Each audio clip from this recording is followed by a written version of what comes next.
સૂર્યવંશી અને ચંદ્રવંશી રાજાઓ આજની તારીખેના છેલ્લા વંશના રાજાઓ તપ કરે, એને પ્રગટ કરી અને આગળ વંશ ચલાવવા માટે આજ્ઞા આપશે અને સતયુગની સ્થાપના કરશે. એ થયો કલ્કી અવતાર. અને 23મા નંબરમાં ધર્મ, 24માં મનુ રાજા. આ છે 24 અવતારની કથા.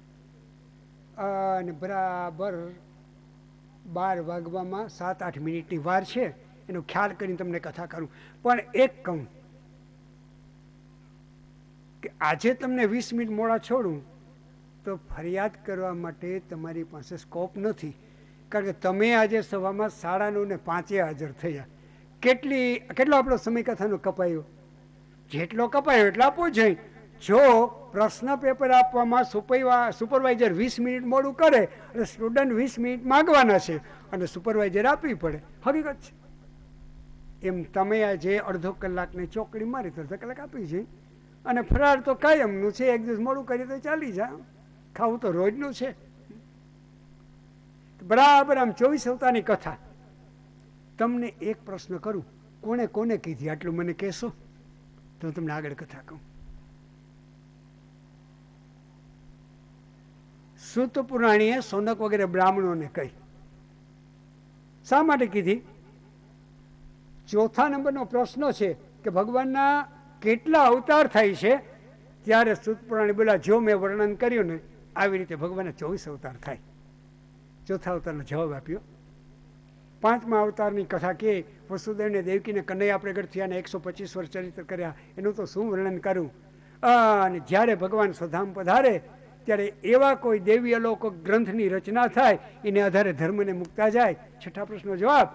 તો હે બ્રાહ્મણો, આ 24 અવતારની કથા મેં આપને સંક્ષેપમાં સંભળાવી, પણ વિસ્તારથી સાંભળવી હોય તો ભગવાન વ્યાસજી 18,000 શ્લોકોનું શ્રીમદ ભાગવતની રચના કરી, જેના 12 સ્કંધો છે, એની અંદર પરિપૂર્ણ લખેલી છે. એ ભાગવત રૂપી સૂર્ય જ્યારથી આ ધરતી પર ઉદય પામ્યો ત્યારથી બધા શાસ્ત્રો તારા ચમકતા તારાની જેમ ઝાંખા લાગવા માંડ્યા.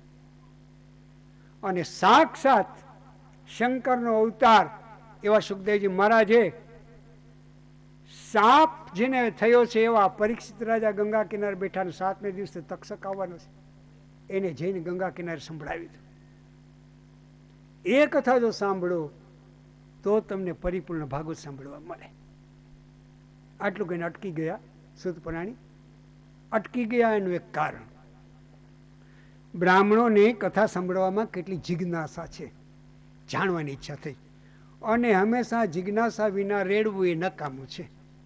પરીક્ષા નજીક આવે અને કોઈ દાખલો ગણીને બાળકને આવડતો ન હોય એવા વખતે જો મોબાઈલને ફોન ઉપર એનો ટીચર એને ભણાવી દે તો બરાબર બુદ્ધિમાં બેસી જાય કે કાલ તો ગણિતનું પેપર આવવાનું છે. હકીકત છે. એવી જિજ્ઞાસા પ્રગટ કરવા માટે હૃદયમાં સૂત પુરાણી અટકી ગયા. એટલે એને પ્રશ્ન કર્યો છે સૌનકજીએ કે કેમ અટકી ગયા? મહારાજ, આપ સુંદર કથા કહેતા હતા.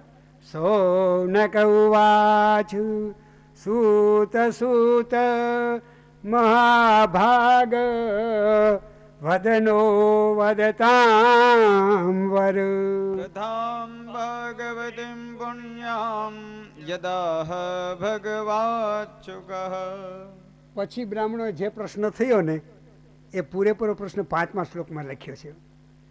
દ્રષ્ટવાનુયાન્તમ ઋષિમાત્મજમાપ્યનાગ્નમ દેવ્યો રિયા પરિદધુર્ન સુતસ્ય ચિત્રમ યદ્વીક્ષ્ય પૃચ્છતિ મુનો જગદુસ્તવાસ્તિ સ્ત્રી પુંભિદાનતુ સુતસ્ય વિવિક્ત દ્રષ્ટે. મહારાજ, બ્રાહ્મણો બોલ્યા, આપ એમ કહો છો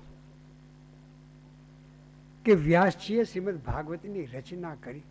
નમો સ્વનંતાય સહસ્રમૂર્તયે સહસ્રપાદાક્ષિશુરો બાહવે સહસ્રનામને પુરુષાય શાશ્વતે સહસ્રકોટિ યુગધારિણે નમઃ.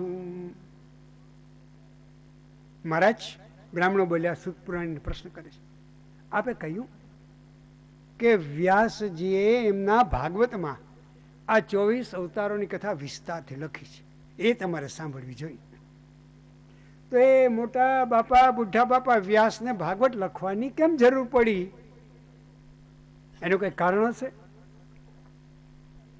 વળી એ વ્યાસજીએ ભાગવત લખ્યું અને તમે કહો છો કે સાક્ષાત શંકરના દીકરાથી ગયા સુખદેવજી બેન એને ભણાવ્યું. તો શંકર તો સાક્ષાત વૈરાગ્યની મૂર્તિ છે. મારા ને તમારા જેવા સંસારમાં આસક્ત જીવડા હોય એને વૈરાગ્ય માટે ભાગવત ભણવું પડે, પણ શંકરને વૈરાગ્ય માટે ભાગવત ભણવું પડે. તો ભાગવત કેમ ભણ્યા?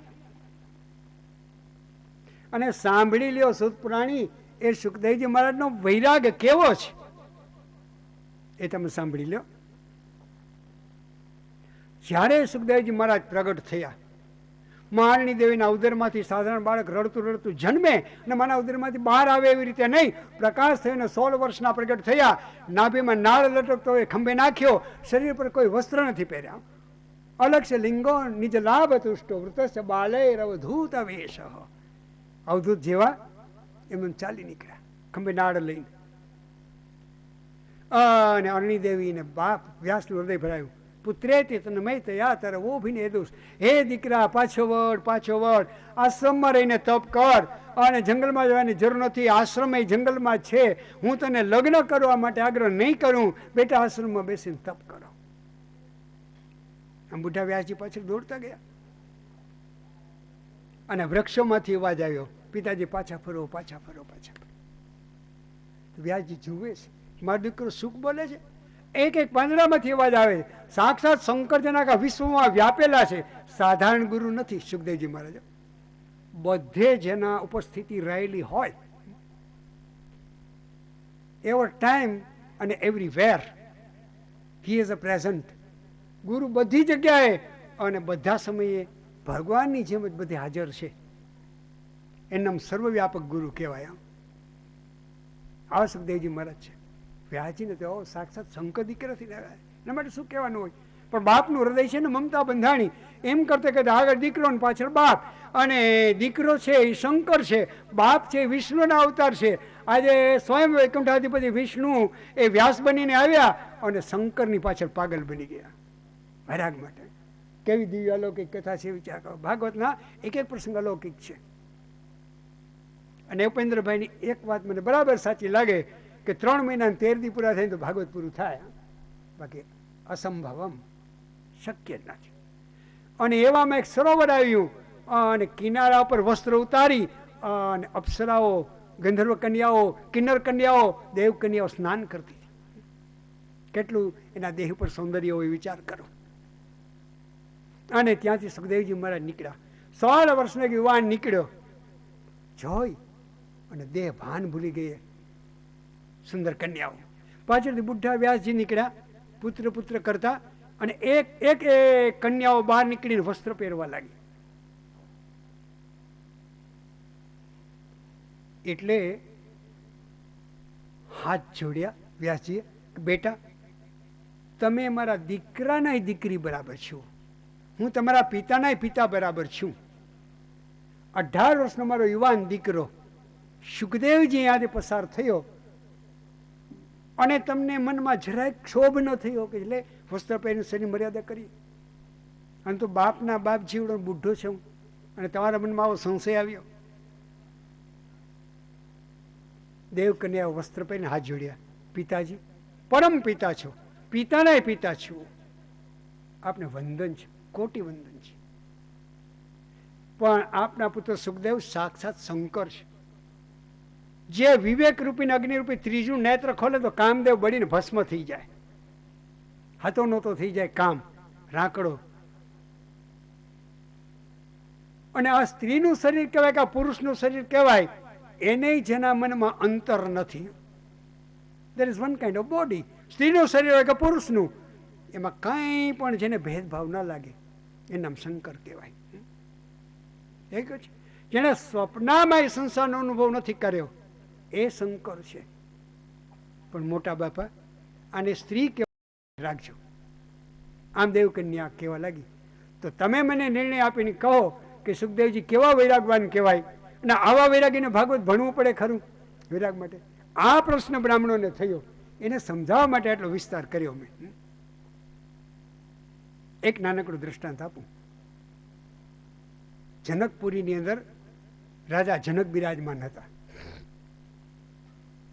અને એને વિદ્વાન બ્રાહ્મણોની સભા એ ચલાવવાનો બહુ શોખ હતો. એની સભામાં 1 કલાકનો એવો પીરિયડ આવે કે વિદ્વાનોને બોલાવે. એક વિદ્વાન બ્રાહ્મણ કંઈક પ્રશ્ન ઉઠાવે, બાકીના બ્રાહ્મણો એનો જવાબ ગોતવાનો. કોઈ દિન એવો ન જાય કે પ્રશ્નોનો જવાબ ના મળે. આવો વિદ્વાનની સભાનો શોખીન રાજા. અને વિદ્વાનોની સભા ચાલતી હતી. એવામાં એવું બન્યું, સભાના 2 દરવાજા હતા, એક દક્ષિણ અને એક ઉત્તર. આપણે બેઠા એ ભોજન ઉપરથી વાત કરીએ. દક્ષિણને દરવાજેથી નારદ આવ્યા અને ઉત્તરને દરવાજેથી સુખદેવજી મહારાજ પ્રવેશ કર્યો. 2 મહાનુભાવોને સભાની અંદર પધરાવ્યા. વિરાજો, હજી સભાની શરૂઆત છે અને આપના જેવા વૈરાગીના દર્શન થઈ ગયા. અને એક બ્રાહ્મણને પ્રશ્ન કરવાનો તે દિવસે વારો હતો. એને રાજાએ વિનંતી કરી, મહારાજ આજ આપના વારે છે, પ્રશ્ન કરો. બ્રાહ્મણે બરાબર 2 મહાત્માના દર્શન કર્યા અને એમાંથી પ્રશ્ન મળી ગયો. સાંભળો, આજનો મારો પ્રશ્ન છે કે સુખદેવજી મહારાજ એ વૈરાગી છે, નારદજી એ વૈરાગી છે. 2માંથી એકેય લગ્ન નથી કર્યા અને 2માંથી એકેય લગ્નનો વિચાર નથી કર્યો. વિવાહો વિશેષેણ વહતી હતી. વિવાહ એકમાંથી 2 બન્યા પછી વિશેષ પ્રકારની જવાબદારી વહન કરવાની આવે અને 60 વર્ષે લાકડી લઈને વાંકા વળી જાય ને એના વિવાહ કહેવાય. હકીકત છે. આવા 2 વૈરાગી છે. એ જેનું થઈ ગયું ને એને ચિંતા કરવાની જરૂર નથી. બાકી હોય ને એને હાથ જોડું કે ડરતા નહીં હો, પડજો આંખ વીચીને, પણ પછી અનુભવ કરજો કે બરાબર પડ્યા કે નહીં. મને તો એમ થાય છે કે બરાબર નથી કર્યો. બાકી હોય એ વિચારી લેજો પછી. પણ સુખદેવજી મહારાજ અને નારદ વિચારે નથી કર્યો. સ્વપ્નમાંય લગ્ન અને સંસાર સુખ કોને કહેવાય એનો. અને બ્રાહ્મણને પ્રશ્ન મળી ગયો. સાંભળી લેવો બ્રાહ્મણો, આજે મારો પ્રશ્ન છે કે ઉત્તર દિશાની અંદર સુખદેવજી મહારાજ બિરાજે છે અને દક્ષિણ દિશામાં નારદજી બિરાજે છે. 2 વૈરાગી છે, 2માંથી કોનો વૈરાગ વધે? બસ મને આટલો જવાબ આપો. બ્રાહ્મણે પ્રશ્ન મળી ગયો. સુપર ક્લાસ ક્વેશ્ચન જેને કહેવામાં આવે. બાકી તો ઘણા એવા ગોટાળા લઈને ઉત્તરે આવતા હોય. હે ગોર બાપા, તમે સરસ મજાની રામાયણની કથા કરી. હે, કોઈ બહુ વખાણ કરી માની લેવું કે આ દલીલ કરી નીચે પાડવા માટે આવ્યો છે. વખાણ સાંભળવા બહુ સારા નથી. હા ભાઈ, ગુરુદેવની દયા. અને એમાંય તમે હનુમાનજીના ચરિત્રનું વર્ણન કર્યું. ઓહો, એમાંય પૂછડે ગાભા વીટી તેલ રેડીને એને સળગાવ્યા, લંકા બાળી. આવું હનુમાનનું વર્ણન કર્યું. ગોરબાપા બહુ મજા આવ્યો. પણ એક પ્રશ્ન ગોરબાપા, હનુમાનના માતાજી અંજનાને પૂછડું નહોતું ને હનુમાનજીને કેમ થયું? એ સારો પ્રશ્ન કહેવાય. શાસ્ત્ર સંમત પ્રશ્ન હોવો જોઈએ. 2 વૈરાગવાન છે, આમાંથી કોનો વૈરાગ વધે? સારો પ્રશ્ન કહેવાય કે ના? કઈ રીતે નક્કી કરીને જવાબ દેવું? એ કક્ષાએ પહોંચેલો હોય ને એ 2ના વૈરાગનો નિર્ણય આપી શકે. સભામાં કોઈ એવું હોય તો નિર્ણય આપી શકે. અને સભાનો સમય પૂરો થયો અને કઈ નિર્ણય જ ના આવ્યો. આજ પહેલો દિવસ એવો ઉગ્યો, પ્રશ્નનો જવાબ ન મળ્યો જનક માટે. જનક એ જ્ઞાની હતો અને ઉદાસ ઉદાસ મોઢું લઈને ઘરે ગયો. રાણી સુનૈનાએ પૂછ્યું અને સભામાં બનેલી ઘટના કીધી. મહારાજ, માઠું ન લગાડતો. તમને કહું? કહો ને દેવી, આનો નિર્ણય મળી જાય તો. દેવી, એવું તો કોઈ આપણા નગરમાં બ્રાહ્મણ નથી, બધા હાજર હતા સભામાં. મહારાજ, માઠું ન લાગે તો આગળ કહું? કહો દેવી, હું નિર્ણય આપું તો. ઘડીક તો રાજા ગંભીર બની ગયા કે દેવી એવું કરીએ કાંઈ જો નિર્ણય મળતો હોય તો. જાઓ બે મહાત્માને બોલાવીને આપણા મહેલમાં પધરાવો. અને રાજા જનક સભામાં બે મહાત્માને પધરાવવા માટે ગયા. અને એ દરમિયાન રાણીએ શું કર્યું? સોનાનો રત્નજડિત હિંડોળો હતો, એને વિવિધ પ્રકારના રંગબેરંગી પુષ્પના ગજરાઓથી દાસીને કીધું શણગારી દીધો. એના ઉપર રેશમી એ આસનો અને મખમલના તકિયાઓ બિછાવી દીધા. 16 વર્ષની સુંદરી અતિ શૃંગાર કરી અને માંડવા નીચે પતિને પરણવા જાય આટલો એને શૃંગાર કર્યો. રાણી અતિ સુંદર લાગે, સાક્ષાત લક્ષ્મી જેવી લાગે. અને એવામાં રાજા બે મહાત્માને તેડી અને સભામાં આવી ગયા. રાણીએ આમ હાથ કર્યો, બેયને હિંડોળા પર પધરાવો. સુખદેવજીને નારદજી હિંડોળા પર બેસી ગયા અને રાજમહેલમાંથી આવીને રાણી બે મહાત્માની વચ્ચે બેસી ગઈ.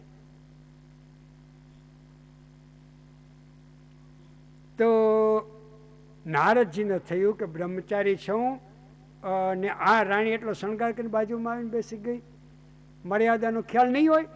બ્રહ્મચારી છું, બ્રહ્મચારી કેટલીક મર્યાદા પાડવાની જરૂર હોય. હું પુરુષ છું, આ સ્ત્રી કહેવાય અને આ પર સ્ત્રી છે મારા માટે. સહેજ અમદાજી ખસી ગયા. અને સુખદેવજી માટે કોણ સ્ત્રી ને કોણ પુરુષ? સાક્ષાત એ શંકર અને 24 કલાક સમાધિમાં હોય. અડધા નેત્ર ખુલ્લા, અડધા બીડેલા. સ્વપ્નમાં એ સંસારનો અનુભવ નથી કર્યો. સ્ત્રીનું શરીર કોને કહેવાય, પુરુષનું શરીર કોને કહેવાય, એનો જેના હૃદયમાં ભેદભાવ નથી. ઊભા થઈને રાણીએ નિર્ણય આપ્યો, મહારાજ પરિપૂર્ણ જો વૈરાગ્ય હોય તો સુખદેવજી મહારાજ કી જય. અને રાણીએ એ નિર્ણય આપ્યો. તો બ્રાહ્મણો સુતપ્રાણીને પૂછે છે આવા વૈરાગી સુખદેવજીને ભાગવત ભણવું પડે કેમ? આ અમને સમજાતું નથી. ત્યારે સુતપ્રાણી કહેવા લાગ્યા કે સાંભળો, એની પાછળ એક કારણ છે. બરાબર 14મા શ્લોકથી આપણી કથા હવે ચાલુ થાય. સૂત ઉવાચો દ્વાપરે સમનુ પ્રાપ્તે તૃતયે યુગ પર્યયે જાતઃ પરાશરાદ યોગી વાશવ્યામ કલયા હરેઃ. એકવાર એવું બન્યું, આ ધરતી ઉપર મત્સ્યગંધા જન્મી. મહાભારતના જેણે અભ્યાસ કર્યો એને ખબર પડે. અને હવે તો તમે ટીવી ઉપર સિરિયલો જોતા હો, વધારે કહેવાની જરૂર નથી. પણ ઉપરીચર નામના એક દેવ હતા, એને શાપ થયો એટલે ધરતી પર માનવ બન્યો. પણ કોઈ રાજાને ઘરે રાજકુમાર થઈને જન્મ્યો, ત્યાં એનું નામ પડ્યું ઉપરીચર. રાજગાદી ઉપર આવ્યો. કેટલી રાણીઓ હતી, સંતાન નહીં હતું. સંતાન માટે જંગલમાં તપ કરવા માટે નીકળ્યો. જંગલમાં એકાંતની અંદર થોડોક સથવારો થાય એટલે સોનાના પાંજરામાં પાડેલો પોપટ હતો અને સાથે લઈને ગયો. જંગલમાં એક વૃક્ષની ડાળીમાં એને ટીંગાડ્યો. તપ કરવા લાગ્યો અને તપ કરતે કરતે સમય આગળ વધવા લાગ્યો. ઇન્દ્રને ઈર્ષા થઈ કે તપ કરીને ઇન્દ્રાસન માગશે તો હું ભિખારી બનીશ, નાને ભગવાન ઇન્દ્ર બનાવશે. એટલે બરાબર અપ્સરાને કહ્યું કે જાઓ અને ચલાયમાન કરો. એવે વખતે રાત્રિના સમયે વૃક્ષની એક ડાળીમાં ઘુવડ અને ઘુવડીઓ બેઠેલા હતા. એમાં ઘુવડે ઘુવડીને કહ્યું કે સાંભળો, આજે આકાશમાં ગ્રહ, રાશિ અને નક્ષત્રનો એટલો સુંદર યોગ છે.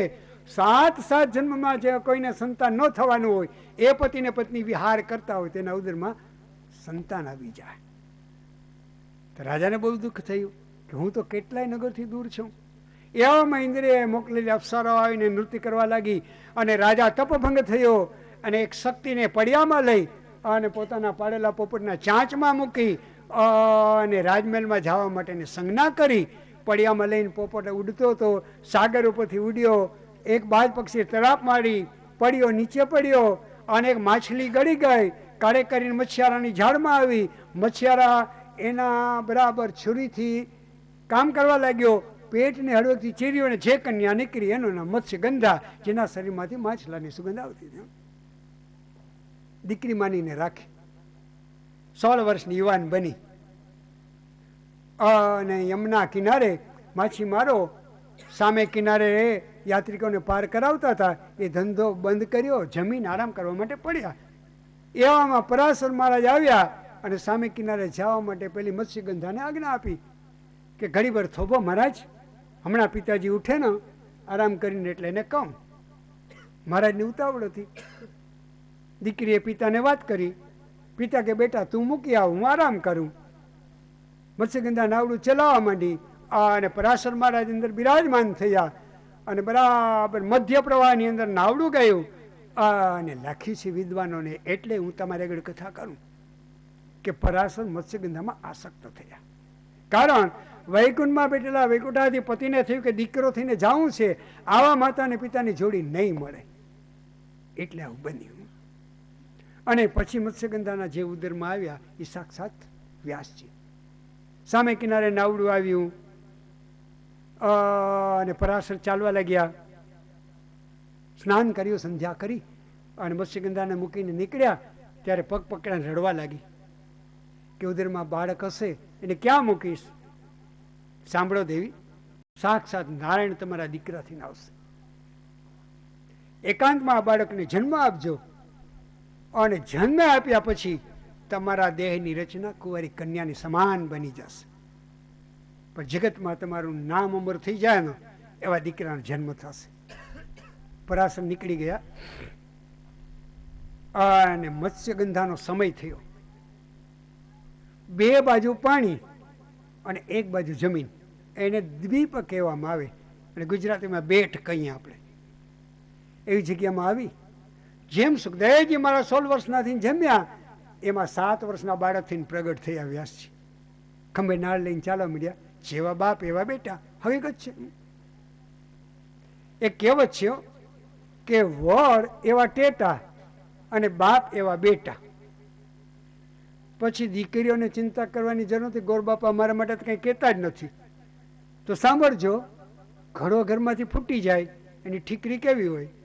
ઘડો એવી ઠીકરી અને મા એવી દીકરી. હકીકત છે. 7 વર્ષના વ્યાસજી ખંભે નાળ લઈ ચાલવા માંડ્યા. બેટા કે હા માં, જગતનું કલ્યાણ કરવા માટે દીકરો થઈને આવ્યો છું, ચિંતા કરીશ નહીં. પિતાએ તને આશીર્વાદ આપ્યા પ્રમાણે કુંવારી કન્યા જ બની ગઈ છે તું. પણ તને 2 વચન આપું, 2 નહીં 3 વચન આપું. એક, માછલા જેવી ગંધ આવે બંધ થઈ જશે અને તારું નામ પડશે યોજન ગંધા. 1 યોજન સુધી કમળની સુગંધ તારા દેહમાંથી આવશે. બીજું, હસ્તિનાપુરનો સમ્રાટ પેલા ગંગાને પરણશે, શરદ ભંગ થઈને ગંગા નીકળી જશે, પછી તને રાણી બનાવશે ને તારું નામ પડશે સત્યવતી. અને ત્રીજું એક વચન આપું, રાજખટપટમાં કોઈ દિન દુઃખી થા અને એવો પ્રસંગ આવી જાય ત્યારે મને યાદ કરજે, તારી મુશ્કેલી દૂર કરવા માટે આવી જઈશ. આટલું કહીને વ્યાસજી નીકળી ગયા. નર્મદા કિનારે આવ્યા. નર્મદા કિનારે બેસી અને 555 બ્રહ્મસૂત્રના રચના કરી અને પછી મોટા બાપા આવ્યા હિમાલયની તળેટીમાં અને ત્યાં પુરાણો અને ભાગવતની રચના કરી. આ છે વ્યાસજીની કથા. અને એ વ્યાસજી બરાબર હિમાલયની તળેટીમાં વ્યાસાશ્રમ, જેનું નામ છે સમ્યાપ્રાસ આશ્રમ, એની અંદર બેસી અને તપ કરતા હતા. ત્રિકાલ સંધ્યા કરે અને જેટલો સમય બચે એમાં નારાયણનું ધ્યાન કરે. એમ કરતા કરતા કરતા કરતા કરતા કરતા કેટલાય વર્ષો નીકળી ગયા. અને પત્ની અરણી દેવી પતિની સેવા કરે.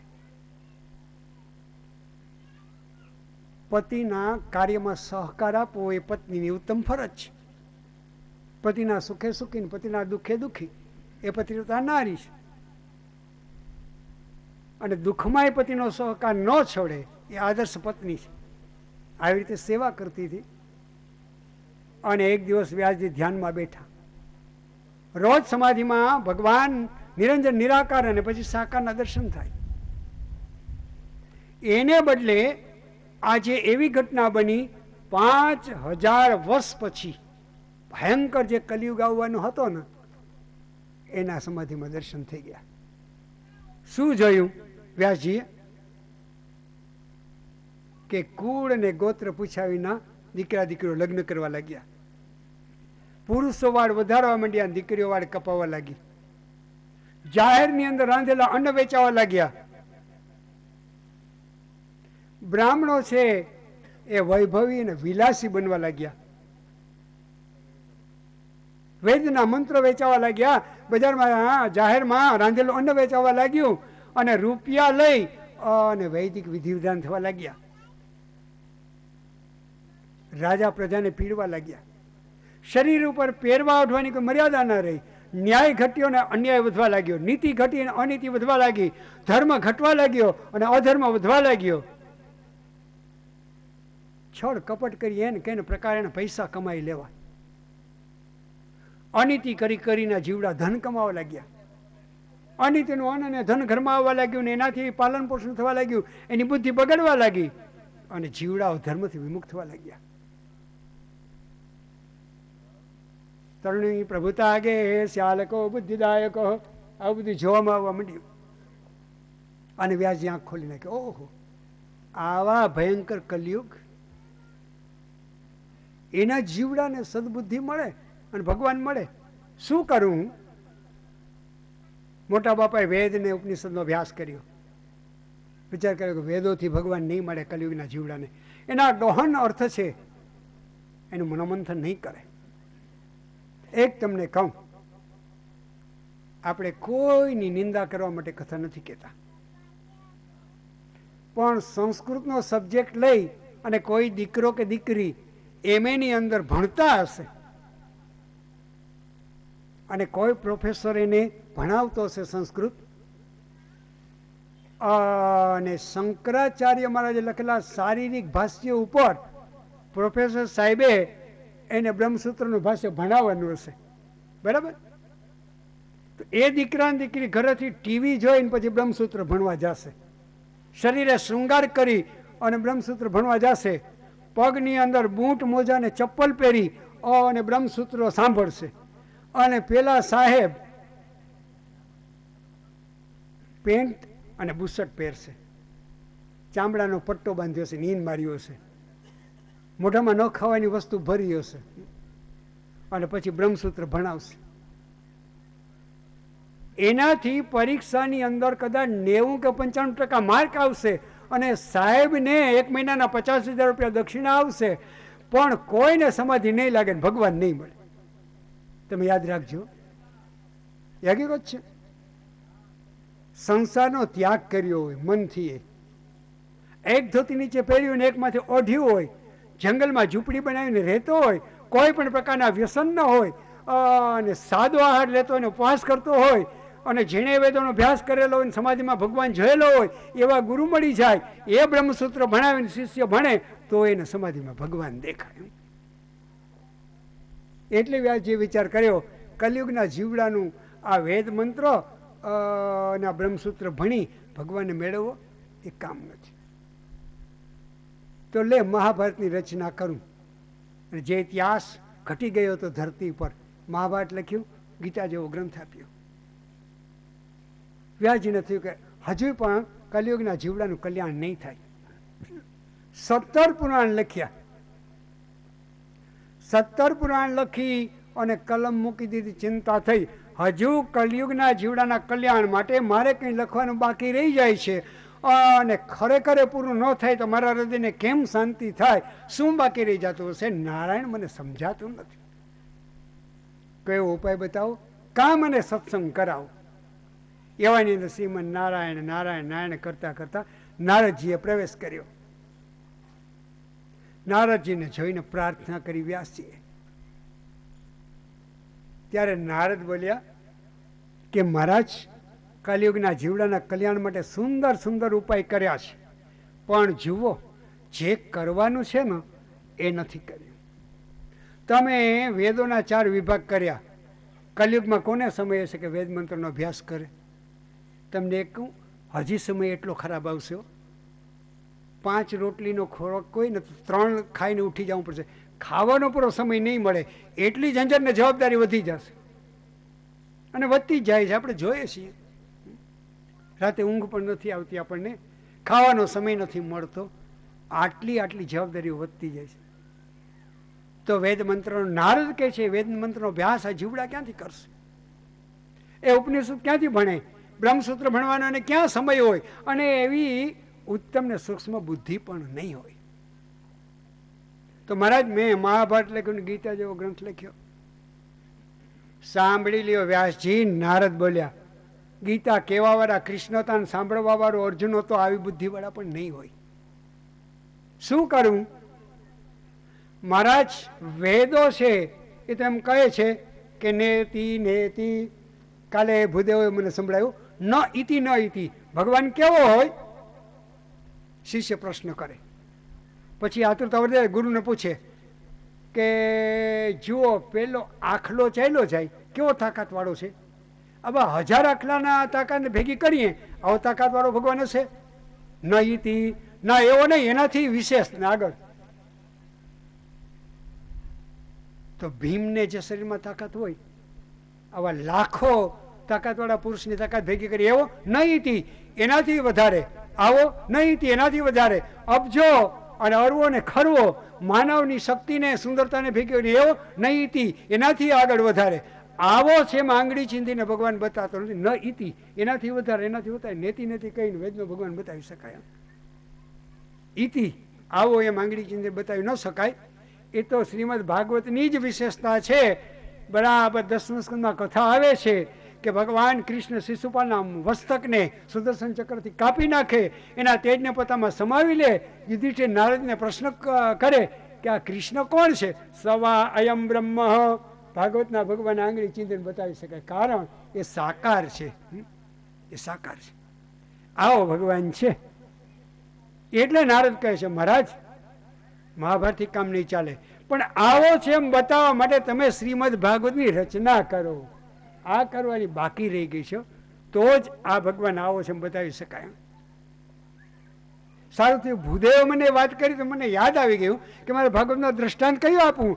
આ જ ભગવાન કહેવાય એવું બતાવવા માટે વ્યાસજીને ભાગવતની રચના કરવાની જરૂર પડી. એ હકીકત છે. સવાયમ બ્રહ્મ.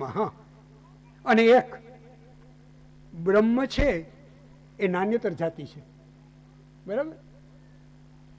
એના માટે અયમ શબ્દ અયમ વપરાય કે ઇદમ વપરાય?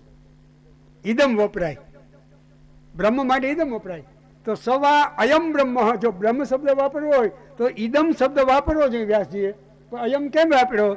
એની વિશેષતા બતાવવાના આર્ષ પ્રયોગ કહેવાય. એટલા માટે કે અમારા ભાગવતના ભગવાનને આંગળી ચીંધીને બતાવી શકાય માટે અયમ શબ્દ વાપર્યો. આ એક વિશેષતા છે. એમાં વ્યાકરણ ભણેલા બ્રાહ્મણના દીકરા હોય, વિદ્વાનોની કથા હોય, હૃદય પાછું ભક્ત હોય અને નૈમિષારણ્યમાં કથા થતી હોય, એ કથાની અંદર આપણે પહોંચી જવાની જરૂર છે. સૂત પુરાણે ને સૌનકની કથામાં તો જ આનંદ આવે. એ ભાગવતજીની રચના કરો મહારાજ. વેદોની અંદર તો આમ ન કરો, આમ ન કરો, આવી રીતે ભગવાન મળે એમ બતાવ્યું, પણ ભાગવતો સાંભળો એટલે સીધો હૃદયમાં પ્રગટ થઈ જાય. આ ભાગવતજીની વિશેષતા છે. આવા પ્રેમ ભરેલા કનૈયા અને ભક્તોના ચરિત્રનું વર્ણન તમે લખ્યું ને મહારાજ, એટલે તમને હૃદયમાં ગોટાળો થાય છે. એ તમારે લખવાનું બાકી છે. આમ કહ્યું. અરે પણ વેદોના મંત્રો અને ઉપનિષદોના મંત્રો, બ્રહ્મસૂત્ર, ગીતાજીના શ્લોકો, આનાથી ભગવાન ન મળે ને એના પરથી ભાગવત બનાવવાનું ભગવાન મળી જાય. એના માટે હું તમને મારા પૂર્વજન્મની કથા કહીશ. નારજી કહેવા લાગ્યા, only for 10 minutes, not more than 10. 10 થી વધારે તમારો સમય નહીં લો. મને આમ ગભરામણ થયો, તમારો વધારે સમય લો ને નારાજ થઈ જશે ને આ બધા, તો બપોર પછી એક જણું સભામાં નહીં આવે. આવું મને બીક લાગે. પણ આપણે તો કથાના ભૂખ્યા છીએ, હકીકત છે. તમે નક્કી કરો કે આજના ફરાળને ચોકડી મારી દેવી છે, તો હું તો આમે કંઈ ખાતો જ નથી, સાંજે જમું. તો આપણા રામની ના નથી. હકીકત. પણ કથા એ કથા, અને ફરીવાર તમને આવો સમય નહીં મળે એ યાદ રાખજો. હકીકત છે. અને એ તો આપણા અનેક જન્મનું પુણ્ય ભેગું થાય. તદા ભાગવતમ લભેત, ત્યારે જ મળે છે, બાકી તો મળતું નથી. હકીકત છે. તો સાંભળો, નારદ કે કૃષ્ણ કથા માનવનું કેવું કલ્યાણ કરે એના માટે હું મારા જીવનના એક અનુભવ તમને કહું. માય પર્સનલ એક્સપિરિયન્સ, મારા એક ગુપ્ત અનુભવની વાત કરું છું. ગયા જન્મમાં હું દાસી પુત્ર હતો. એક નદી કિનારે નાનકડું ગામ હતું. ગામની બારોબાર કેટલાક તપસ્વી બ્રાહ્મણો ગોરાણીઓમાં સાથે રહેતા હતા અને એના આશ્રમો હતા. એ બ્રાહ્મણોને ગાયો હતી. મારા બા ને બાપુજીના દાસી બની ગૌશાળા સાચવીને સેવા કરતા હતા. ત્યાં એ દાસીને ઘેરે મારો જન્મ થયો. નાનપણમાં પિતા મર્યા, મા સાથે હું મોટો થવા લાગ્યો. અને મા એ બ્રાહ્મણોની ગાયોના વાસીદા કરે, એના દૂધ દોઈ અને પ્રત્યેક બ્રાહ્મણને ઘરે પહોંચાડી દે. એમ કરતે કરતે કરતે એ ગોરબાપાના આશ્રમની અંદર યાત્રા કરતા કરતા સંન્યાસી મહારાજો આવ્યા. ચાતુર્માસ આવે એટલે સંન્યાસીઓ કોઈ આવી અલૌકિક જગ્યામાં રોકાઈ જાય 4 મહિના, કારણ કે ચોમાસામાં યાત્રા બહુ કઠિનતાથી થાય. એ સંન્યાસીઓને આવેલા જોઈ બ્રાહ્મણોએ વંદન કરી સ્વાગત કર્યું. બધાને રહેવા માટે કંઈક ઝૂંપડી આપી. અને નારદજી કહેવા લાગ્યા કે વ્યાસ, મને એ બ્રાહ્મણોની સેવામાં મૂકી દીધો. અને હું બ્રાહ્મણોની સેવા કરવા લાગ્યો. સેવા ધર્મ બહુ કઠિન છે. રામાયણમાં કથા આવે છે કે રામ લક્ષ્મણને લઈને વિશ્વામિત્ર નીકળ્યા. ત્યારે વિશ્વામિત્ર ગુરુ બન્યા. ગુરુ 4 વાગે ઉઠે. ચેલાએ વહેલું ઉઠવું જાય તો રામ 3:30 વાગે ઉઠે.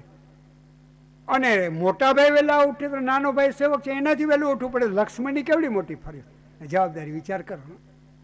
હકીકત છે. તો બરાબર મહારાજ મને બ્રાહ્મણોની સેવા મૂક્યો. નારદ કે મારું નામ બ્રાહ્મણે પાડ્યું તો હરિદાસ, કે હરિદાસ તારા બ્રાહ્મણોની સેવા કરવી. હવે ગોર બાપાનો તો નિયમ 4 વાગ્યામાં ઉઠી જાય, અને આપણા રામ તો કોઈ દિન દિવ્યગા પહેલા ઉઠે નહીં. નારદ કે દાસી પુત્ર હતા અને સામે કેટલેક દૂર ભીલ લોકો રહેતા હતા. એના બાળકો સાથે રમવાનો અભ્યાસ અને ધનુષ બાણ બનાવ્યા અને બરાબર નિશાન મારું, પક્ષીને મારું, આવો મારો ધંધો ને આવી મારી રમત. અને બ્રાહ્મણોની સેવામાં મને મૂકી દીધો. એ બ્રાહ્મણોની સેવા કરવા માટે 4 વાગે ઉઠે ને વ્યાસજી હું વહેલો ઉઠવા લાગ્યો. અભ્યાસ કરવો જોઈએ. 4 વાગે બ્રહ્મ મુહૂર્તમાં ઉઠી જાવ. મનુસ્મૃતિમાં એવું લખ્યું છે કે 4 વાગે અથવા તો 5 વાગે, અને જે બ્રાહ્મણ પથારીનો ત્યાગ કરીને ઊભો ન થાય એનું બ્રહ્મ તેજ નાશ પામે છે. અને જે બહાદુર ક્ષત્રિયનો અને રાજાનો દીકરો રાજકુમાર 4 ને 5 વાગે પથારીનો ત્યાગ ન કરે એની સુરીરતાનો નાશ પામે છે. હકીકત છે. આવું મનુસ્મૃતિમાં લખ્યું છે. તો હું આ બ્રાહ્મણોની વહેલા ઉઠવા લાગ્યો. ભૂદેવ સ્નાન કરવા જાય, એના ભીના કપડાં નીચે હોઈને સૂકવી નાખું, એને કોરા વસ્ત્ર પહેરવા આપું, એના ઝૂંપડામાં આવે એની પેલા ઝૂંપડું વારી નાખું, એના આસને સાફ કરીને મૂકી દઉં. એ ધ્યાન કરે એટલે ઓટલે બેસીને હું ધ્યાન કરું. દિવસ ઉગે સંધ્યા કરે અને પછી એને તુલસી, ફૂલ, ધ્રોકડ, દર્ભ અને જે જોઈએ લાવી આપું. એના ઠાકોરને એ ભોગ લગાડે પાકેલા ફળનો, અને વધે તો એકાદું ફળ મને આપે. હું ખાઈને ઓટલે પડ્યો રહું. 8-10 દિવસ થયા ને મને અભ્યાસ થઈ ગયો. પેલા કંટાળો હોય પણ અભ્યાસની જરૂર છે. અને સ્વયં કૃષ્ણ અર્જુનને કહે છે અભ્યાસેન તો કૌંતેય વૈરાગ્યેન ચ ગૃહ્યતે. અભ્યાસ ને વૈરાગ્યથી વસ્તુ સિદ્ધ થાય છે. અને સિદ્ધ થઈ ગઈ. સમય થાય એટલે પથારીમાંથી જીવડો બેઠો થઈ જાય, ઊંઘ ઉડી જ જાય. તમે આ બ્રાહ્મણને પૂછજો, અમારે ઉતારે કોઈ દી ઘડિયાળ ના હોય ને અલાર્મ ના હોય, પણ 4:45 થઈ મારી ઊંઘ ઉડી જાય. અને તમે આ રાજુભાઈ, મનીષભાઈ ને એને પૂછજો કે ગોરબાપા પહેલા ઉઠીને અમને ઉઠાડે. અભ્યાસ થઈ જ જાય. એમ નારદજી કહેવા લાગ્યા. પછી તો મારી ઊંઘ ઉડવા લાગી. આવી રીતે બ્રાહ્મણોની સેવા કરવા લાગ્યો. અને એના ઠાકોરને ભોગ લગાડે, એમાંથી પાકેલું ફળ મને ખાવા મળે. મને તો ગુરુ ને ગોવિંદ બેયની પ્રસાદી મળવા લાગી. ધીમે ધીમે મારી બુદ્ધિ પવિત્ર બનવા લાગી. સાંજ થાય ને સંન્યાસીઓ સત્સંગ કરે. અમારા આશ્રમના ગોને ગોરાણીઓ સાંભળવા બેસી જાય. બધા સંન્યાસીઓ એક બાજુ સાંભળવા બેસી જાય. એક સંન્યાસીને મેં મનોમન ગુરુ માની લીધા. એના ઓટલા ઉપર એના ઝૂંપડાની બાર પડ્યો રહેતો. એ સુંદર મજાની કૃષ્ણ કથા કરે. રોજ સાંજે કૃષ્ણ કથા કરે.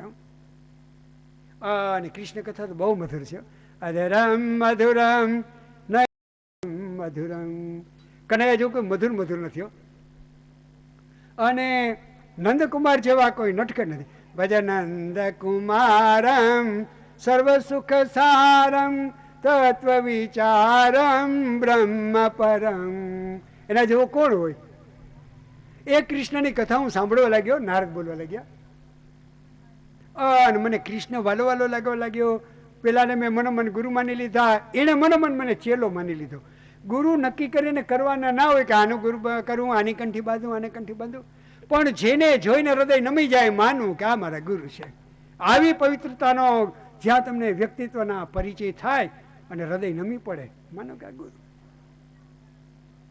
અને પછી તો કૃષ્ણ કથા કરતા કરતા વારી વારે મારી સામે નજર કરી લે. એક નિયમ છે, કોઈ તપસ્વી ને પવિત્ર બ્રાહ્મણ, કોઈ તપસ્વી અને પવિત્ર સંત જે આ ભૂમિમાં થઈ ગયા છે, એનો પરિચય શું આપું? એવા કોઈ સાધુ, એની એટલી સેવા કરીએ, કોઈ દિન રાજી થઈ જાય, આપણે એના મસ્તક ઉપર પુષ્પ મૂકીએ, આમ માથે હાથ લઈને જો આપણા પર ફેંકી દે આશીર્વાદ આપીને, માનવું કે મનમાંથી બધા વિકાર મરી ગયા. જેણે તપશ્ચર્યા કરી અને હૃદયના બધા વિકાસનો નાશ ન કર્યો હોય, એવા તપસ્વી પુરુષના દેહની સેવા કર્યા વિના અંદરના વિકાર જાતા નથી. હકીકત છે. It is A universal truth. એક સનાતન સત્ય છે. પવિત્ર પુરુષની સેવા કર્યા વિના હૃદયમાં પવિત્રતા આવતી નથી. આવા મને ગુરુ મળી ગયા, નારજીનું કહેવાનું એ છે. અને કાં ઉપદેશ આપતા આપતા વારે વારે કૃપા કરી, ઓહો આને મારી કેવી સેવા કરી, હૃદય ભરાય અને એના સામે નજર કરી લે, માનવું કે કલ્યાણ બેડો પાર થઈ ગયો. ગુરુ આશીર્વાદ આપીને કલ્યાણ કરે, ગુરુ મસ્તક ઉપર હાથ મૂકીને કલ્યાણ કરે, અને ગુરુ ધારે તો નજર કરી કૃપા દ્રષ્ટિથી કલ્યાણ કરે. આ નામ ગુરુ કહેવાય. ગુરુ માટે બીજી કોઈ વ્યાખ્યા જ નથી હોતી. અને આપણે ત્યાં કહેવત છે કે ગુરુ અને ગોવિંદ બે આવીને દર્શન આપે તો પેલા વંદન ગુરુના ચરણમાં કરાય, કારણ જેને ગોવિંદ દિયો બતાવી, જેને આપણને ભગવાન દેખાડી દીધું. આ ગુરુનું મહાત્મ્ય છે. ભગવાને જેટલા ધરતી પર અવતાર લીધા, સ્વયં વૈકુંઠાધિપતિ છે, એને આ ધરતી પર માનવ બનીને આવ્યો તો ગુરુને ધારણ કર્યા છે. આ છે ગુરુનું મહાત્મ્ય. ગુરુ શબ્દનો અર્થ થાય વિશાળ, એનો અર્થ જ એવો થાય. ગુરુ જેટલું આ જગતમાં કોઈ મોટું નથી. ગુરુ કોને કહેવાય? કોઈ તમને પ્રશ્ન પૂછે તો તમારે કહી દેવું કે જીવડો એકમાં પાપ કરવા તૈયાર થાય, એ વખતે હૃદયમાં ગુરુનું સ્મરણ થાય, જેના સ્મરણથી જીવડો થર ધ્રુજવા માંડે, પાપ કરતા પાપને મૂકી દે, આવા ભયંકર હોય ને એનું નામ ગુરુ કહેવાય, કે જે જીવડાના પાપનો નાશ કરે. આવા મને ગુરુ મળી ગયા. એના મુક્તિ કૃષ્ણ કથા સાંભળી, કૃષ્ણ કથા પૂરી થઈ અને ચાતુર્માસ પૂરો થયો. મહાત્માઓ વિદાય લેવા લાગ્યા. મારા ગુરુના ચરણ પકડ્યા, મહારાજ મને મૂકીને સાથે લઈ જાઓ. ના બેટા, એક ઘરડીને વિધવા માનું તને બંધન છે, એના નિશાસા મારા તપમાં મને વિક્ષેપ કરે, હું તને કેમ લઈ જાઉં? મહારાજ મેં આપને મુક્તિ કૃષ્ણ કથા સાંભળીને મને થયું હું વૈરાગી બની જાઉં, કનૈયાના પ્રેમમાં નાચ્યા કરું. કૃષ્ણ કથા સંસારમાં જોડવા માટે નથી, સંસારમાંથી વૈરાગ્ય પ્રાપ્ત કરવા માટે છે. કૃષ્ણ કથા જો સાચા અર્થમાં સાંભળે, એ સંસારને છોડીને જંગલમાં નાચવા લાગ્યો. સુખદેવજી મહારાજ નર્મદા કિનારે વૃક્ષોને કૃષ્ણ કથા કહે અને નાચ્યા કરે ને પાછું સમાધિમાં બેસી જાય. આવો લૌકિક ગ્રંથ છે. અને મહારાજ મને લઈ જાઓ, તારી માના નિશાસા મને લાગે. તમે તો એમ કહેતા હતા ગુરુ મહારાજ કે માતા પિતા ભાઈ બહેન જે આપણને કૃષ્ણ ભક્તિ કરવામાં અટકાવે એ આપણા માતા પિતા ભાઈ બહેન નથી, આપણા શત્રુ છે. હા બેટા, પણ કેટલું ઋણ હોય પૂરું કરવું જોઈએ, પછી તું નીકળી જાય. તારી ઘરડી માની લાકડી તું એકનો એક છે, પણ મહારાજ આ આજ્ઞાની માં હું યુવાન બનીશ તો મારા લગ્ન કરશે, હું સંસારમાં ફસાઈશ. બેટા મારા આશીર્વાદ છે, જા તારું કલ્યાણ થશે, પણ ઘરડી માની સેવા કર, તને ભગવાન મળશે. અને માં એના જેવું કોઈ જગતમાં પાત્ર નથી, એ હકીકત છે. તમને કોઈ એમ કે આ ધરતીથી એ મોટું હૃદય કોનું? આંખ ઊંચી જવાબ આપી દેજો કે માનું. જો કોઈ ચોકડી મારે તો મને ફરિયાદ કરજો. જાઓ બેટા, માની સેવા કરો. બાપ તો ધોલ ધપાટ મારી લે, દીકરો 1,12,000 કરીને આવે તો. કોઈ દીકરો 90% માર્ક લઈને આવે અને કોઈ પાસિંગ ટકા માર્ક લઈને આવે, પણ મા તો બેયની માર્કશીટ હાથમાં લઈને બેયના માથા પર હાથ ફેરવે અને બાપનું મોઢું બગડી જશે કે આણે બરાબર કર્યું. તને કહેતો તો કે ટ્યુશન રાખવી લઈ, ફર્યા કર, ચોપડી વાંચવી છે ને, બાપ કદાચ આવું કહેશે, માં નહીં કે. એક જ છે, માય તો માં છે. અને એક એક નારીના હૃદયમાં માનું હૃદય પડેલું છે. નાનકડી દીકરી કોઈના બાળકને રમાડતી હોય તો કેમ જાણે એની મા બનીને રમાડતી હોય, હકીકત છે. પરણેલી હોય, કુંવારી કન્યા હોય કે વિધવા હોય, એક એકના હૃદયમાં માનું હૃદય પડેલું છે. અને એટલે જ માર્કંડ મુનિ બોલ્યા છે, યા દેવી સર્વભૂતેષુ માતૃરૂપેણ સંસ્થિતા નમસ્તસ્યે નમસ્તસ્યે નમસ્તસ્યે નમો નમઃ. જાઓ બેટા, માની સેવા કરો, ગુરુ બોલે, તમને ભગવાન મળશે. અને તો મહારાજ, ગુરુની આજ્ઞાનું ઉલ્લંઘન કોણ કરે? શિરો માન્ય. પણ મને કંઈક આધાર આપો. લે બેટા, જમણો કાન મારા તરફ રાખ, હું તને એક મંત્ર આપું, બરાબર? તો મહારાજ મંત્ર આપશો ને એને યાદ રાખીશ અને જપ તો કરીશ, પણ ગણીશ કેમ? હું તો અભણ છું. બેટા તું જપ કરજે, ગણશે ઠાકોર. તારે ગણવાની જરૂર નથી. નકર એમ થાય કે તો 100 માળા કરી નાખી એટલે કરી નાખી દીધી. અભિમાન વધે. તપનું પણ અભિમાન ના હોય એને ભગવાન મળે. હૃદય દિન બને તો ભગવાન મળે. જ્યાં સુધી દ્રૌપદી સાડલો ખેંચતી હતી કે રાજ રાણી છું, શું મારા સાડલા ખેંચી લે, ખેંચી લો હમણાં એની આગળથી, રાજકુમાર ભલે હોય, પગથી લાત મારી દઉં. થાકીને દિન બનીને ઠાકોરને યાદ કરે ને પછી ભગવાન આવ્યા. દ્રૌપદી એકાદમાં ઠપકો આપ્યો કે આટલી વાર કેમ લગાડી? હવે તમે સાડલો ખેંચતા હતા, હું બચી જાય.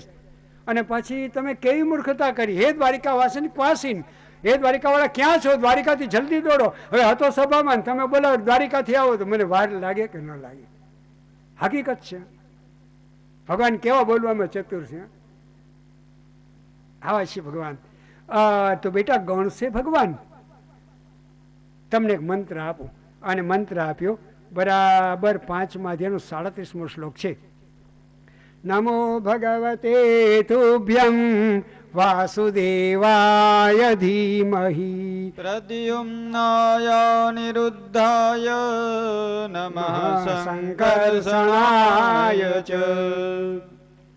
પ્રદ્યુમ્ન, અનિરુદ્ધ, સંકર્ષણ, વાસુદેવ, ભગવાનને 4 નામ આપ્યા, જેને ચતુર્વ્યુહ ઉપાસના કહેવામાં આવે છે. ચારે ભગવાનના જ સ્વરૂપ છે. બસ બેટા આ નામ લેતો રહેજે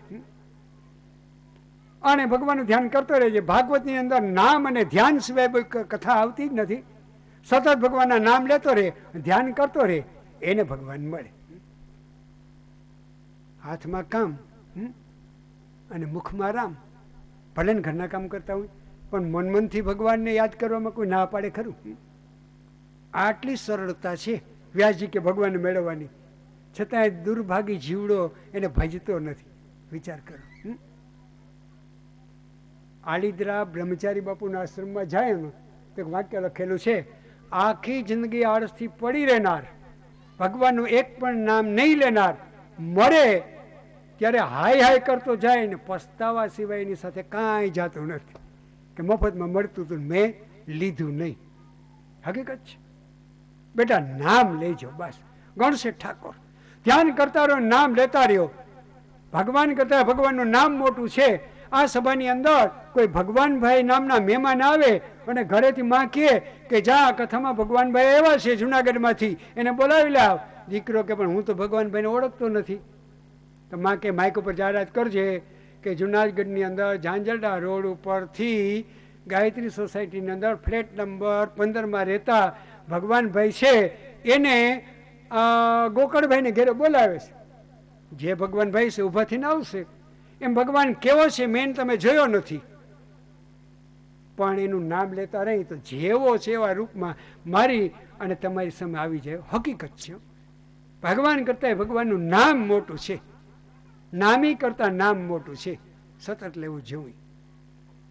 રામા અવતારમાં રામજીએ જેટલાનો ઉદ્ધાર કર્યો એના કરતા રામ પછી રામના નામથી ઘણાય તરી ગયા અને પથરાય તરી ગયા.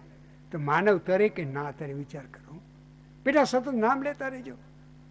અને ગુરુજી નીકળી ગયા આ બાજુ માનો મારા પ્રત્યે પ્રેમ છે ક્યારે અટકી જાય ને માં મને પ્રેમ કરતી બંધ થાય, હું માને પ્રેમ કરતો બંધ થાવ અને અંદર એકબીજાને અણગમો થાય, પછી નીકળી જાઉં, હું દોષમાં ના રહું. વૈરાગી જીવડો આવું વિચારે. એમ કરતાં કરતાં એક દિવસ એવી ઘટના બની. એકદા શબ્દથી શ્લોક ચાલુ થાય, 6ઠ્ઠા અધ્યાયમાં 9મો. એકદા નિર્ગતામ ગેહાદ દુહંતિમ નિશિગામ પથી સરપો દશદપદા પૃષ્ઠ કૃપણામ કાલચોદિત. એકદા શબ્દ ભાગવતમાં આવે એટલે માનવું કાંઈથી કોઈ અલૌકિક પ્રસંગ પ્રગટ થાય.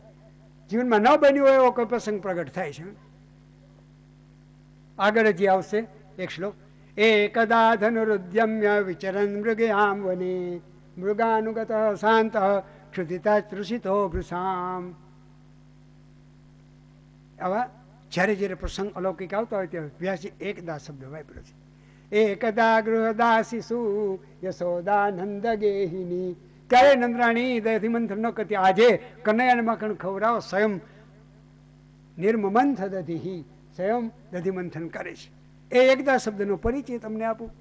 અહીંયા પણ એવી અલૌકિક ઘટના બનવાની છે તો વ્યાસજી એ શબ્દનો પ્રયોગ કરે છે. એકદા નિર્ગતામ ગેહાદ દુહંતી ગામ નીતિ પસી.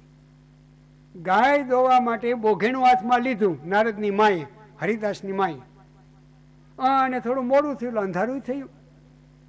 ગાય દોવા માટે બ્રાહ્મણની ગૌશાળામાં જાતી હતી. અંધારાનો સમય, કાળથી પ્રેરાયેલો એક કાળો કૂતરો સર્પ રસ્તામાં પડ્યો હતો. માનું કઈ ધ્યાન નહીં, માથે પગ આવ્યો, ફેણધર કરી ડંગ માર્યો. કૃષ્ણ કનૈયા લાલ કી. અને બ્રાહ્મણો દોડીને આવ્યા અને વનસ્પતિ લઈ આવ્યા, મંત્ર ભણીને એને ખવડાવી, પણ ત્યાં તો માનું પ્રાણ પંખેડ ઉડી ગયું. પછી નારદે શું કર્યું? બાપ ન હોય, 5 કે 6 વર્ષની ઉંમર હોય અને માં હોય એક આધાર ને માએ મરી જાય તો શું કરે બાળક? હસે કે રડે? ખરેખર રડે ને, ખરેખર રડે. પણ આમાં લખ્યું છે અનુગ્રહમ મન્યમાન. નરજીએ કહ્યું કે નાથ તારી કૃપા થઈ, સારું થયું કે માં મરી ગઈ. આનો અર્થ આવો થયો. આવો કોઈ દીકરો માં માટે બોલે, સારું થયું કે માં મરી ગઈ. પણ સંતોના જીવન અને ચરિત્ર અલૌકિક હોય છે, એને લૌકિક કોઈ સંબંધ રડાવતું નથી. તમને એક કહું, તમને 2 મહાત્માના ઉદાહરણ આપું, અને 2 મહારાષ્ટ્રમાં થયા. એકનાથ અને નામદેવજી મહારાજ. એકનાથ અને તુકારામ મહારાજ. એકનાથ મહારાજની એવી પત્ની હતી જેનું નામ ગિરજાબાઈ. પતિને એને ભક્તિમાં બહુ સહકાર આપ્યો, બહુ સહકાર આપ્યો. વર્ષો નીકળી ગયા ને એક દિવસ પત્ની પર નજર પડી. ઓહ, હાડ પિંજર હાડકા, પરણીને આવી, કેવું શરીર હતું, પણ આટલી મને મદદ કરી એટલે ભગવાન હું તારી સેવા કરી શક્યો છું. તારો મારા પર મોટો ઉપકાર છે કે તે મને આવી લાયક પત્ની આપી. અને ભક્તે ભગવાનનો ઉપકાર માન્યો. અને તુકારામ મહારાજને ઘેરે એવા ઘરવાળા બિરાજ્યા, દીવ ગે નાથમે, ત્યાં સુધીમાં ઘરમાં મહાભારત ન થાય હું બને જ નહીં. 24 કલાકમાં એકવાર ખટખટ તો થઈ જાય. એને એવા પત્ની મળ્યા અને વર્ષો વીતી ગયા. અને તુકારામે હાથ જોડ્યા, હે નાથ તારી કેટલી મોટી કૃપા છે, આવી કજિયાળી પત્ની આપીને એટલે તો મને સંસારમાંથી વૈરાગ આવ્યો. એકને લાયક પત્ની મળી તોય ભગવાન તારો ઉપકાર, એકને પ્રતિકૂળ પત્ની મળી, નાલાયક શબ્દ તો ના વપરાયો, પણ બીજાને પ્રતિકૂળ પત્ની મળી, ઠાકોર તારો મોટો ઉપકાર. અને આપણા જુનાગઢના નરસિંહ મહેતાની ઠામુકી મરી ગઈ તો આ જોડ્યા, ભલું થયું ભાંગી જંજાળ, સુખે બસું શ્રી ગોપાલ. આ સંતોના ચરિત્ર છે. એક બંધન હતું માનું, બસ ઋણ પૂરું થઈ ગયું. હે નાથ, નથી આ જગતમાં મારી કોઈ માં, નથી મારો બાપ, નથી ભાઈ, નથી બેન, ફક્ત એક ગુરુ ને શિષ્યના સંબંધ પાકા અને સાચા છે. હવે કૃષ્ણ તું મારો અને હું તારો.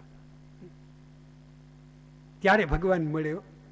ભગવાન મેળવવા માટેનું શાસ્ત્ર છે. અને નરજી નીકળી ગયા. ચાલતે ચાલતે ચાલતે બપોરનો સમય થાય તો માલધારીના નેસ આવે ત્યાંથી દૂધ લઈને પી લે. એમ કરતા આગળ જઈને કોઈ ગામ આવે, સૂકો રોટલો કઈ આપે, ખાઈ લઈને એટલે પડ્યા રે. એમ કરતે કરતે ગંગા કિનારે આવ્યા અને ગંગામાં સવાર બપોર ને સાંજ 3 સમય સુધી સ્નાન કરે.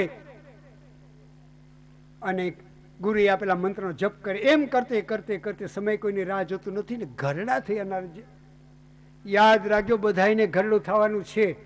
આજ અરીસા આગળથી કલાક મોઢું ફેરવવાનું મન ન થતું હોય, પણ 75 થયા પછી મોઢામાં એકેય ખીલો ન રહે અને આખી છાપરી સફેદ થઈ જાય ને પછી અરીસામાં સામે ઉપજો કે કેવો લાગ્યો છું. Super class. મનમાં મન મનાવજો. હકીકત છે. અને શરીર વળી ગયું નારદજીનું. લાકડીને ટેકે ચાલવા લાગ્યા. છેલ્લું એણે ગંગા સ્નાન કર્યું. હે મા જગજનની પતિત પાવની જાનવી, આ મારું પહેલું સ્નાન છે, છેલ્લું સ્નાન છે. જે માને. અને બહાર આવ્યા. પીપળાના થડે ઝૂંપડું, દર્ભના આસન એને ખોલ્યું. એક દર્ભના આસનનો વીટલો કરી આમ છેલ્લો ટેકો લીધો. હે નાથ, તું કેટલો કઠોર છે, દર્શન દેતો નથી. એવામાં ઠાકોરજીના દર્શન થયા. લીલો લીલો પ્રકાશ અને અંદર શું દેખાડું? કસ્તુરી તિલકામ લલાટ પટલે વક્ષસ્થલે કૌસ્તુભમ નાસાગ્રે વરમૌક્તિકમ કરતલે વેણુ કરે કંકણમ સર્વાંગે હરિચંદનમ સુલલિતમ કંઠે ચ મુક્તાવલીર ગોપસ્ત્રી પરિવેષ્ટિતો જયતે ગોપાલ ચૂડામણી. લીલો લીલો પ્રકાશ અને ગોરી ગોરી ગોપાંગનાઓ જય હો વૃંદાવન જય હો એમ નાચે ને ગોરી ગોરી રાધા બાજુમાં ઊભી. એવા આખા શરીર ઉપર હરિચંદનનો લેપ કરેલા, હાથમાં બંસી, સોનાના કડા પહેરેલા. ઠાકોરજી મહારાજના દર્શન થયા. પણ વીજળી ચમકી અને પાછો અંધકાર થઈ જાય. ઠાકોર દેખાતો બંધ થયો. આંખ ખોલી, ક્યાં ગયા ક્યાં ગયા ક્યાં ગયા? હરિદાસ જન્મે અને મરવું પડે. માના ઉદરમાંથી જે દેહ લઈને આવ્યો હોય દેહ પડે પછી મને મળી શકે. હજુ તમારે આના પછી એક જન્મ લેવો પડશે. એટલે એક તો આ પૂરો થાય, એના પછી બીજો લેવો પડે અને ત્રીજામાં આપણો મેળ પડે. તો મારાને તમારે જેવો માળાને ગૌમુખી મૂકી દે કે ના મૂકી દે? હકીકત છે. પણ ધૈર્ય, ધીરજ ધારણ કરવી પડે. અને ધીરજ છોડી નહીં, સતત નામ સ્મરણ કરતા રહ્યા. છેલ્લી પથારી ઢાળી અને હાથ પગની નાડીઓના ધબકારા એ ઠંડા થવા લાગ્યા. એમ કરતે કરતે કરતે કરતે નાકની દાંડી ત્રાસી થઈ. આંખ, કાન, નાક બધી ચેતના જોવાની સાંભળવાની લઈ એ જીવડો ગળામાં આવ્યો. કફની અંદર ઘરોડ ઘરોડ ઘરોડ અવાજ થવા લાગ્યો અને હૃદયમાં આવ્યો. નીલો નીલો પ્રકાશ દેખાયો. પ્રકાશની અંદર ચતુર્ભુજ વૈકુંઠાધિપતિ દેખાયા. અને એ વૈકુંઠાધિપતિની અંદર, હૃદયની અંદર એક ભગવાનની બાજુમાં ઉભેલો પાર્ષદ, એ પાર્ષદ દેખાયો. અને હળવેકથી નારદને દુઃખ ન થાય એમ એના જીવાત્માને દેહમાંથી ખેંચી ઠાકોરે એક પાર્ષદ પોતાના જેવો એનો સેવક હતો ચતુર્ભુજ, એમાં એ દેહને મૂકી દીધો આ નારદજીને અને પાર્ષદ બનાવીને વૈકુંઠમાં લઈ ગયા. આ ધરતીનો પ્રલય થયો ત્યાં સુધી ભગવાનનો સેવક બની નારદજી ત્યાં રહ્યા. અને પ્રલયકાળ નજીક આવ્યો અને જળબંબાકાર થવા લાગ્યું. બ્રહ્માજીને થયું ભગવાનની નાભીમાં થઈને પ્રભુમાં પ્રવેશ કરી જાઓ. બ્રહ્મા પ્રાણાયામ કરવા માટે શ્વાસ લેવા લાગ્યા. ત્યારે પાર્ષદ બનેલા નારદજીએ પાર્ષદનો દેહ છોડી દીધો અને નાકમાંથી બ્રહ્માના ઉદરમાં પેસી ગયા. ફરીને સૃષ્ટિનું સર્જન થયું. ભગવાનની નાભીમાંથી કમળ થયું, એમાંથી બ્રહ્મા આવ્યા અને બ્રહ્માએ પેલા 10 પ્રગટ કર્યા. 10 સમસ્તત્ર નારદ, એમાંથી 10માં નારદ થઈને આવ્યા. એટલા માટે વ્યાસજી તમને કહું, કૃષ્ણ કથા લખો. તમારી સામે નારદ બની આજ તમને કૃષ્ણ કથા હું સમજાવતો હોઉં તો મેં પેલા ત્યાગી આગળથી કૃષ્ણ કથા સાંભળી, દાસીપુત્ર હતો ત્યારે. એટલે તમે કૃષ્ણ કથા લખો. કેવી રીતે લખું? સમાધિ ના અનુસ્મરો, ધ્યાનમાં બેસો. કનૈયો કૃપાળુ છે, ચરિત્ર તમને દેખાડશે, લખતા જાઓ. એટલું કે નારદ નીકળી ગયા અને ભગવાન વ્યાસજી સમાધિમાં જોતા ગયા. ગણપતિ માટે પ્રાર્થના કરી લખાવતા ગયા. 18,000 શ્લોકો એનો એક ગ્રંથ લખ્યો. પૂરો થયા પછી ઘરડા થયા. શિવજીને પ્રાર્થના કરી અને દીકરા સુખદેવ બનીને આવ્યા. પણ એ તો નીકળી ગયા અને નર્મદા કિનારે એણે પોતાના મુકામ કર્યા. હવે દીકરાને પાછો કેમ વાળ્યો અને ભાગવત કેમ શીખવું? એ આફ્ટરનૂન, બપોર પછીની કથામાં. અને સૌ થોડુંક ફરાળ કરી લે, તાજા મજા થઈ જાય. વહેલું ઉઠવું પડે, નાળે મોટું સુવાનું મળે એટલે 40 મિનિટ 2 ઝોલાઈ મારી લ્યો અને પછી તમને કથા કરું. ઇતિ શ્રીમદ ભાગવત મહાપુરાણી પ્રથમ સ્કંદે ષષ્ઠોધ્યાય ગોવર્ધનનાથ કી જય. આ તપોભૂમિ એના બીજ કોને રોપ્યા હશે? પૂજ્ય લાલ બાપુએ. બરાબર. કોઈ તપસ્વી કોઈ ભૂમિમાં તપ કરી જાય પછી એ ભૂમિનો વિકાસ થાય છે, એ હકીકત છે. અને આ ભૂમિની અંદર કેટલા સદકાર્યો થયા, અતિરુદ્ર મહાયજ્ઞ જેવા યજ્ઞો થયા, મોટા મોટા સમ્રાટો અને રાજા રજવાડા જેવા યજ્ઞ કરાવી શકે એવા યજ્ઞ આ ભૂમિમાં થયા છે.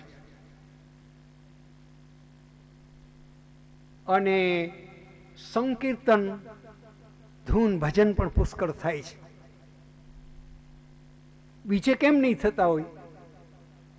કારણ જે તપોભૂમિ ઉપર કોઈ તપસ્વી તપ કરી ગયા હોય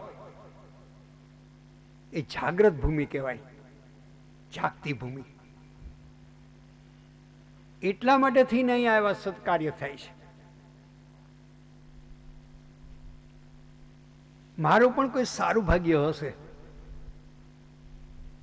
કે આવી તપોભૂમિની અંદર થોડો સત્સંગ કરવાનો મને સમય મળ્યો. અને એમ કહીએ તો અતિશયોક્તિ નથી. પૂજ્ય લાલ બાપુના આશીર્વાદથી જ કદાચ કથાનું આયોજન થયું હોય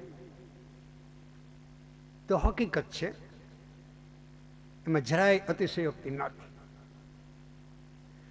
અને પવિત્ર ભૂમિની અંદર જે કોઈ સદકાર્ય થાય એ અવશ્ય સફળ થાય છે, એમાં જરાય શંકા નથી. એટલે જે પ્રધાન હેતુથી આપણે કથાનું આયોજન કર્યું છે, શ્રી મણિભાઈના આત્મકલ્યાણાર્થે, જો લાલ બાપુના આશીર્વાદ હોય અને અહીં આટલા યજ્ઞો થયા છે તો એ કાર્ય સફળ થાય કે ન થાય? હકીકતે સફળ થાય. એટલે આપણે તો એવા સંતોને પ્રાર્થના કરીએ છીએ, અને જે સંતની ભૂમિ આ રેવતાચલના તળેટીમાં છે એના પર બેસવા વાળા દત્ત મહારાજને, જગદંબા ભવનાથ મહારાજને પ્રાર્થના કરીએ છીએ કે શ્રીમદ ભાગવતના વાંચન થાય અને ભગવાન કૃપાળુ કૃષ્ણ કનૈયા જેના માટે આ કથા થઈ છે એ પિતૃઓને તૃપ્તિ આપે. બસ આટલી પ્રાર્થના છે. આટલી એક પ્રાર્થના પ્રભુને કરી અને આપણે આગળ વધીએ. અને મને જવાબ મળ્યો કે આપણે નારદજીનું ચરિત્ર સાંભળ્યું અને કથા બાપુની પૂરી કરી. નારદ ચરિત્ર એ શ્રીમદ ભાગવતનું બીજારોપણ છે. જેમ બીજ રોપ્યા વિના વૃક્ષ થતું નથી એવી રીતે ભાગવતજીનું બીજારોપણ હોય તો નારદ ચરિત્ર. શા માટે? જો વ્યાસજીને નારદ ના મળે તો વ્યાસજીને ભાગવત લખવાના પ્રેરણા ન મળે. અને નારદ જો દાસીપુત્ર બની અને સંન્યાસીઓ આગળથી કૃષ્ણ કથા ના સાંભળે તો નારદના મગજમાં, હૃદયમાં કૃષ્ણ કથા ના આવે. તો કૃષ્ણ કથા રૂપી ભાગવત એનું કોઈ બીજારોપણ હોય તો નારદ ચરિત્ર છે. એ આપણે સાંભળ્યું. એટલું સાંભળ્યું, નારદ નીકળી ગયા વ્યાસજીના આશ્રમમાંથી અને છઠ્ઠો અધ્યાય પૂરો થયો. 7મા અધ્યાયની શરૂઆતમાં સૌનકજી સૂત પુરાણીને પ્રશ્ન કરે છે. સૌનક ઉવાચ નિર્ગતે નારદે સૂત ભગવાન બાદરાયણ શ્રુતવાંસ્તદભિપ્રેતં તતઃ કિમ કરોદ વિભુ. તતઃ કિમ કરોદ વિભુ. વિભુ એટલે સાક્ષાત ભગવાન વ્યાસજી. નિર્ગતે નારદે, નારદજી આશ્રમમાંથી નીકળી ગયા એટલે વ્યાસજીએ શું કર્યું?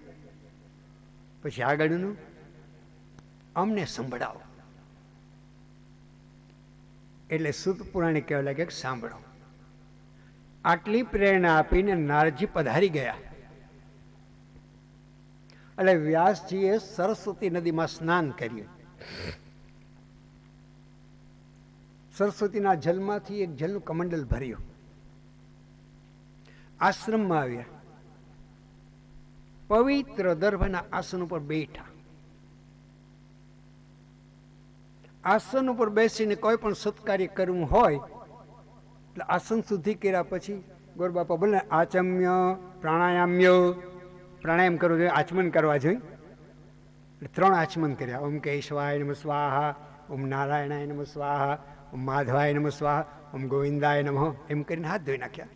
એથી હસ્ત પ્રક્ષાલનમ, એથી બાહ્ય શુદ્ધિ.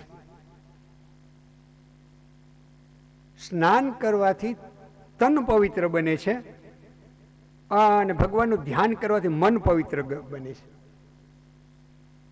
હવે એક વાત તમને વધારાની કહું, આમ ખોટી નથી, સાચી છે. 10મા સ્કંદમાં નંદોત્સવમાં આવે છે. સ્નાન કરવાથી તન પવિત્ર બને, ધ્યાન કરવાથી મન પવિત્ર બને, અને દાન કરવાથી ધન પવિત્ર બને. કરતા રહીજો, પ્રભુએ શક્તિ આપી તો વ્યાસજી આચમન કર્યું, બાહ્ય શુદ્ધિ કરી, પ્રાણાયામ કર્યો અને પછી ભગવાનનું ધ્યાન કરવા લાગ્યા. પેલા તો પ્રાર્થના કરી, હે પ્રભુ, કોટી બ્રહ્માંડના અધિપતિ, પેલા તો બ્રહ્માંડ નહીં હતા, તું નિરંજન નિરાકાર છે. તો પ્રભુ આ સૃષ્ટિની રચના તે કેમ કરી? રચના કર્યા પછી આટલા લોકો તે કઈ રીતે બનાવ્યા? તારા સૃષ્ટિમાં કયા કયા લોક રહેલા હશે? એમાં વચ્ચે આ ધરતી પર અમે પ્રગટ થયા માનવ બનીને. નાથ, બીજા લોક નહીં ને ધરતીને પસંદ કરી, એમાં તેમ ભારત ભૂમિને પસંદ કરી કેટલાય જન્મ લીધા છે. સૃષ્ટિની ઉત્પત્તિનું મને જ્ઞાન આપો. 14 લોકો કેમ પ્રગટ થયા એનું મને જ્ઞાન આપો. અને ધરતી ઉપર કેવા કેવા અવતાર લઈને કેવા ચરિત્ર કર્યા પ્રભુ. આટલી પ્રાર્થના કરી તો પેલા વેલા નિરંજન નિરાકારને પ્રકાશ દેખાયા. પછી કરોડ યોજન વિસ્તાર વાળું બ્રહ્માંડ દેખાયું. ઉપર 7 લોક, ધરતી, અંતરિક્ષ, સ્વર્ગ, મહરલોક, જનલોક, તપલોક અને સત્યલોક. નીચે 7 પાતાળ, અતલ, વિતલ, સુતલ, તલાતલ, રસાતલ, મહાતલ અને પાતાળ. આનું વ્યાસજીનું દર્શન થયું. પેલા તો એમાંથી મહત્તત્વ પ્રગટ થયું, એમાંથી અહંકાર પ્રગટ થયો. અહંકારના 3 વિભાગ થયા, સાત્વિક અહંકાર, રાજસિક અહંકાર અને તામસિક અહંકાર. તામસ અહંકારમાંથી આકાશ, વાયુ, જલ ને પૃથ્વી 5 મહાભૂત પ્રગટ થયા.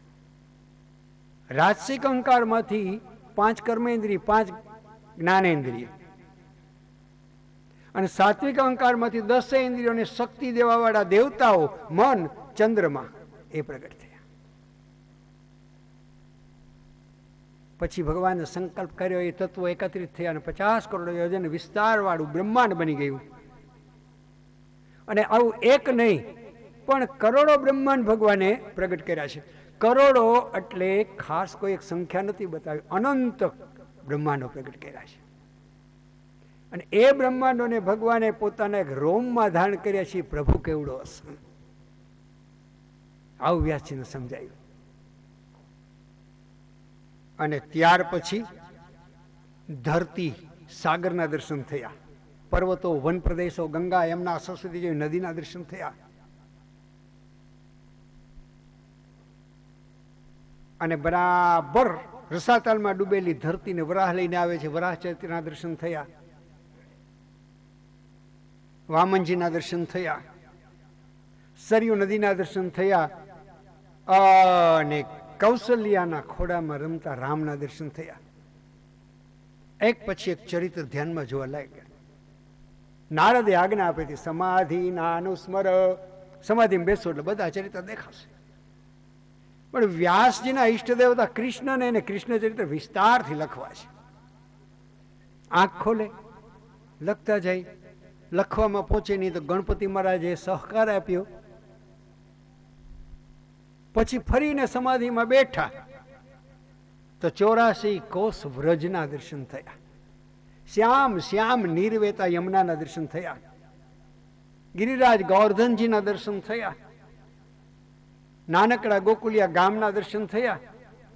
મથુરાની જેલમાં પુરેલા વસુદેવને દેવકીના દર્શન થયા. કૃષ્ણના દર્શન થયા. પૂતના ચરિત્રના દર્શન થયા.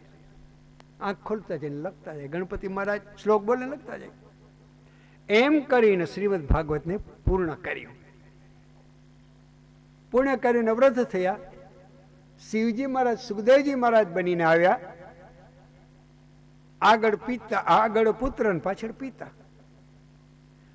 દોડતે દોડતે હિમાલયની તળેટીમાંથી છેક આપણા ગુજરાતમાં નર્મદા કિનારા સુધી પિતા અને પુત્ર આવ્યા.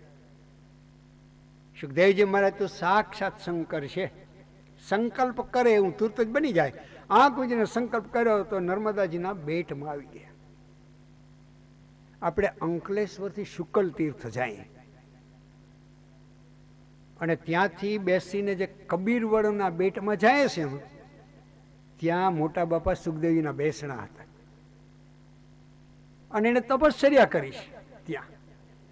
અને બુઢા વ્યાસ કેમ કરીને પ્રવાહને પાર કરીને જઈ શકે, સામે કિનારે અટકી ગયા. અને સુખદેવજી પાછા ફર્યા. પિતાજી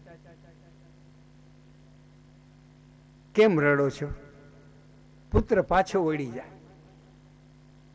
પિતાજી એક પ્રશ્ન કરું, કહો બેટા, પિતા કોણ અને પુત્ર કોણ?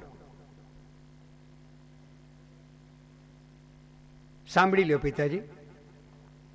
નદીના કિનારે વૃદ્ધ શરીર એક ઉભેલું છે, સફેદ વાળવાળું, આપનું એ પિતા છે. આ બાજુ બેટમાં 16 વર્ષનો યુવાન એક તમારી સામે ઊભો છે. એનું શરીર જુઓ, એ તમારો દીકરો છે. એક શરીર કોઈનો બાપ બની શકે ને એક શરીર બીજાનો દીકરો બની શકે, પણ તમારી અંદર જે ચેતન આત્મા છે એ અને મારી અંદર જે ચેતન આત્મા છે એના કોઈ પિતા નથી. એના પિતા હોય તો પરમાત્મા પરબ્રહ્મ છે. ઘણી જિંદગી ગઈ અને થોડી રહી. હવે તમે ત્યાં સામે કિનારે નારાયણનું ધ્યાન કરો અને હું અહીંયા ધ્યાન કરું, કા આશ્રમમાં પધારો. પણ વ્યાસજીએ ગાંઠ વાળી કે દીકરાને લીધા વિના પાછું જવું નથી, દીકરાને ભાગવત ભણાવ્યા વિના જવું નથી. વચ્ચે સૌનકે પ્રશ્ન કર્યો છે, સવૈ નિવૃત્તિ નિરત સર્વત્રોપેક્ષકો મુનિ કસ્ય વા બૃહતિ મેતામ આત્મા રામ સમભ્યસત. સૌનકે એ વાત તો બધી સાચી તમે કરી સુતપુરાણી, પણ આવા વૈરાગી બાબા શિવજી સુખદેવજી બનીને આવ્યા, એને ભાગવત કેમ ભણવું પડે? સાંભળી લ્યો, આગળ તમને એ જ કથા કહું છું. સુતપુરાણી બોલ્યા, જો વ્યાસજી સામે કિનારે અને બેટમાં સુખદેવજી મહારાજ. નક્કી કર્યું છે વ્યાસજીએ કે સુખદેવજીને બોલાવી આશ્રમમાં અને ભાગવત કથા ભણાવી છે. એટલે 4 શિષ્યો વ્યાસજીએ બનાવ્યા, જૈમિની, સુમંતુ, પૈલો અને વૈશંપાયન. 4 શિષ્ય. એમાં વૈશંપાયનને યજુર્વેદ ભણાવ્યો, જૈમિનીને ઋગ્વેદ ભણાવ્યો અને બીજા બેને સામવેદને અથર્વવેદ ભણાવ્યો. યજ્ઞ કરવો હોય, પછી વૈશ્વદેવ હોય તો વારે વારે પોતાના શિષ્યોને સમિધો લેવા માટે મોકલે જંગલમાં. ક્યાં મોકલે? જે ભયંકર ગાઢ જંગલમાં સુખદેવજી મહારાજ તપ કરે છે એ જ જંગલમાં પેલા બ્રાહ્મણોના બાળકોને મોકલે. બાળકોએ આવીને ફરિયાદ કરી, ગુરુજી આવા ભયંકર હિંસક પ્રાણીઓથી ભરેલા જંગલમાં મોકલો, વાઘ, સાવજ, વરુ નુકસાન કરી દે, અમને ડર લાગે છે. વેદો તો બ્રાહ્મણને ભણાવ્યા, પણ રોજ થોડા થોડા 10મા સ્કંદના કનૈયાના ચરિત્રના શ્લોક પણ ગુરુજી બ્રાહ્મણોને ભણાવતા જાય. બેટા સાંભળી લે, શ્રીમદ ભાગવતના 10મા સ્કંદના શ્લોકો ખાલી શ્લોકો નથી, પણ વેદોના મંત્રો છે. જ્યારે કોઈ વાઘ કે સાવ તમારી સામે આમ ગર્જના કરી અને પંજાને અધર કરે, તમે 10મા સ્કંદના એકાદો શ્લોક બોલી જાજો. મેં ઘણા શીખવાય છે. એ શ્લોક નથી પણ મંત્ર છે, અને જાદુથી ભરેલો મંત્ર છે. જો સાવજ ને વાઘ તમને નુકસાન કરે તો મને કહેજો. તો ગુરુજી આજ કઈ તરફ જાય? બસ એ જ જંગલમાં જ્યાં સુખદેવજી તપ કરે છે.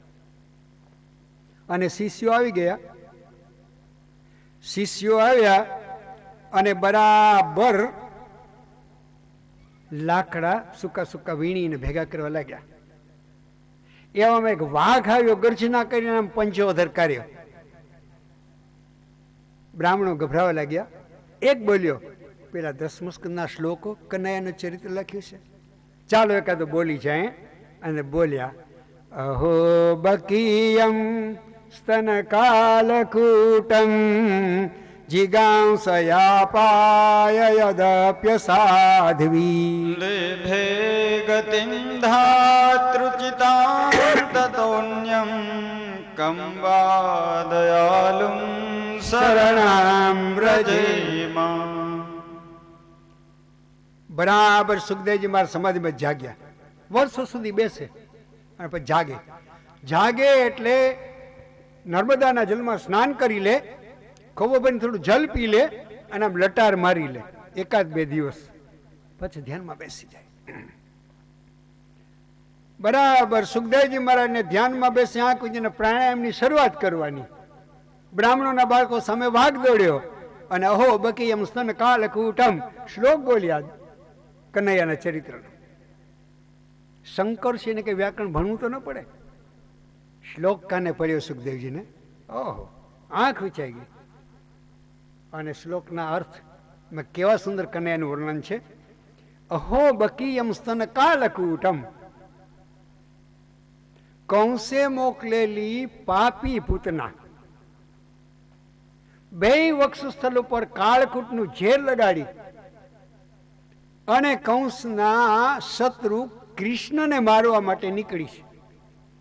અહો બકીયમ સ્તન કાલકૂટમ, ચોખ્ખો લખ્યું. કાલકૂટ ઝેર જીભને અડે એટલે પૂરું થઈ જાય. સમુદ્ર મંથનમાંથી જે પ્રગટ થયેલું છે. અને આવી નંદજીના આંગણામાં જે નારાયણ કરી અને યશોદારે બેનના શક પણ કાઢ્યા, માસી બન્યા કનૈયાના, ઘરમાં બેઠા. યશોદા એના માટે દૂધ બનાવવા ગયા અને પારણામાં પોડેલા કનૈયા ઉપરથી સાલ ખેંચી ખોડામાં લીધો કનૈયાને અને એક વક્ષસ્થળ મોઢામાં મૂક્યું. નાનું બાળક માનું દૂધ પીવે એમ કનૈયા ચરિત્ર કરવા લાગ્યા. અને મનમાં સંકલ્પ કર્યો કે માસી બનીને આવ્યા ને, એકલું તમારું દૂધ નહીં પીવું. જેમ રોટલા અને રોટલી અરે શાક સંભારા જોઈએ ને, એમ માસી તમારા પ્રાણને ખેંચી લઈશ. અને પૂતનાના પ્રાણ હરી લીધા. વિરાટ કાય રાક્ષસી બનીને બારોબાર બગીચામાં પડી અને એ રાક્ષસીના વિશાળ વક્ષસ્થળ ઉપર કનૈયા રમે છે અને ગોવાળો એને લેવા માટે થઈને દોડી પડ્યા છે. આવું શ્લોકમાં લખ્યું. એ બરાબર સુખદેવજીએ સાંભળ્યો અને એના હૃદયમાં પૂતનાના વક્ષસ્થળ ઉપર રમતા કનૈયા પ્રગટ થઈ ગયા. વાંકડિયા વાળવાળા કનૈયાને પહેલી વાર દર્શન કર્યા. સાકાર ને સાંજન, વાંકડિયા વાળવાળા અને વીજળી જેવા ચંચલ નેત્રવાળા કૃષ્ણ, તારો ભક્ત બની જાઉં. આવું સુખદેવજી મહારાજ થઈ ગયું. પણ કનૈયા, તારો ભક્ત બની જાઉં, તારું નાનકડું બાલ સ્વરૂપ મારે પધરાવવું પડે. પછી એને માટે સિંહાસન જોઈ, રોજે રોજ બદલાવા 8, 10, 15 જબલી જોઈએ, બંસી જોઈએ, ગુંજામાલા જોઈએ, શૃંગાર જોઈએ, અને પછી શણગારેલું સિંહાસન હોય એના પર તને બિરાજમાન કરવો પડે. અને એ બધું સાચવવા માટે એક ઝૂંપડું જોઈએ અને રોજ જારીજી જોઈએ રોજ તને ભોગ લગાડવો પડે, માખણ મિશ્રી જોઈએ, પણ કનૈયા નજર તો કર, શરીર ઉપર 4 આંગળની એક લંગોટી પહેરતો નથી એવો બાવો છું, તો તારો શૃંગાર ક્યાંથી કરું? આવો વૈરાગી છું. એના કરતાં તમારો નિરંજન નિરાકાર સારો છે, કાંઈ ન જોઈ. ફરીને આમ ધ્યાનમાં બેસવાનો પ્રયાસ કર્યો સુખદેવજી મહારાજે.